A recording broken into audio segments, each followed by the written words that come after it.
nom du Père et du Fils et du Saint-Esprit. Amen. Esprit de Dieu, souffle de vie. Esprit de Dieu, souffle de feu. Esprit de Dieu, consolateur, tu nous sanctifies. Évangile de Jésus-Christ selon saint Luc. Un jour de sabbat, Jésus était entré dans la maison d'un chef des pharisiens pour y prendre son repas, et ces derniers l'observaient. Jésus dit une parabole aux invités. Lorsqu'il remarqua comment ils choisissaient les premières places, et il leur dit: quand quelqu'un t'invite à des noces, ne va pas t'installer à la première place, de peur qu'il ait invité un autre plus considéré que toi. Alors celui qui vous a invité, toi et lui, viendra te dire: cède-lui ta place. Et à ce moment, tu iras plein de honte prendre la dernière place. Au contraire, quand tu es invité, va te mettre à la dernière place. Alors, quand viendra celui qui t'a invité, il te dira: mon ami, avance plus haut, et ce sera pour toi un honneur aux yeux de tous ceux qui seront à table avec toi. En effet, quiconque s'élève sera abaissé, qui s'abaisse sera élevé. Jésus disait aussi à celui qui l'avait invité: quand tu donnes un déjeuner ou un dîner, n'invite pas tes amis, ni tes frères, ni tes parents, ni de riches voisins. Sinon, eux aussi te rendraient l'invitation, et ce serait pour toi un don en retour. Au contraire, quand tu donnes une réception, invite des pauvres, des estropiés, des boiteux, des aveugles. Heureux seras-tu, parce qu'ils n'ont rien à te donner en retour. Cela te sera rendu à la résurrection des justes. Acclamons la parole de Dieu. Louange à toi, Seigneur Jésus.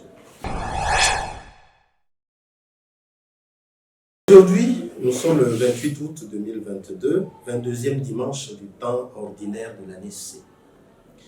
Aujourd'hui également, saint Luc nous offre ce beau texte avec ces paroles édifiantes du Seigneur Jésus. Le Seigneur Jésus, qui n'était pas quelqu'un de renfermé sur lui, on voit bien qu'il participait à des invitations, puisqu'il a été invité dans la maison d'un chef des pharisiens.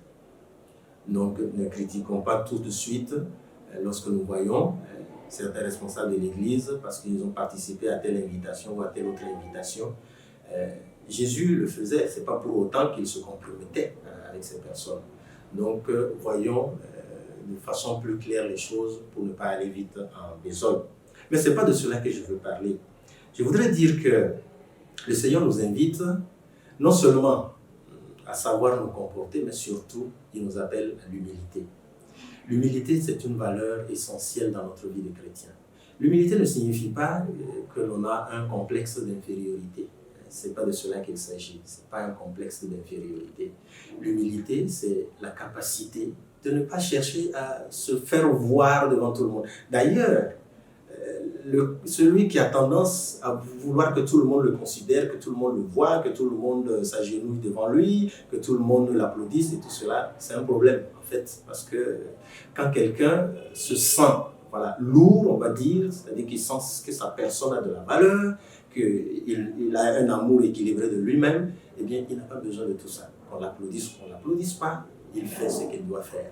Il s'engage comme il devrait. Il ne cherche pas à se faire voir nécessairement partout et par tout le monde.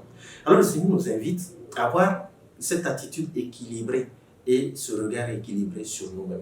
Voilà pourquoi il nous invite non seulement à l'humilité, mais également à la discrétion.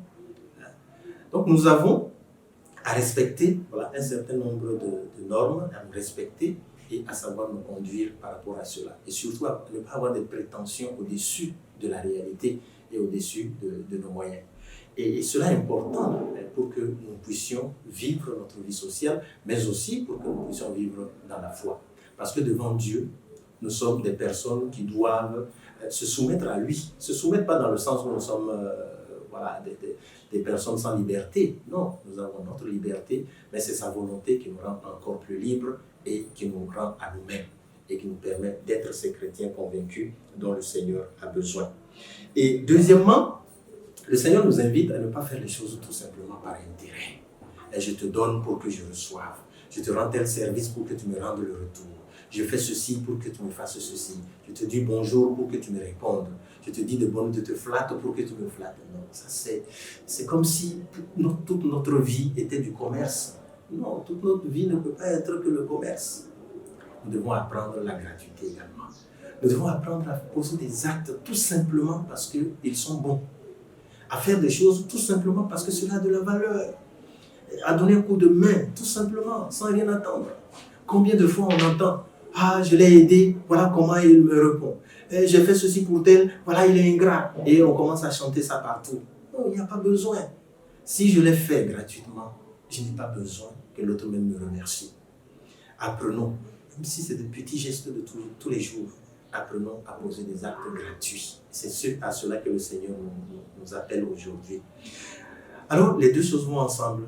Quand on est humble, on est capable de poser de bons actes gratuitement. Que le Seigneur nous aide à grandir dans ce jeu.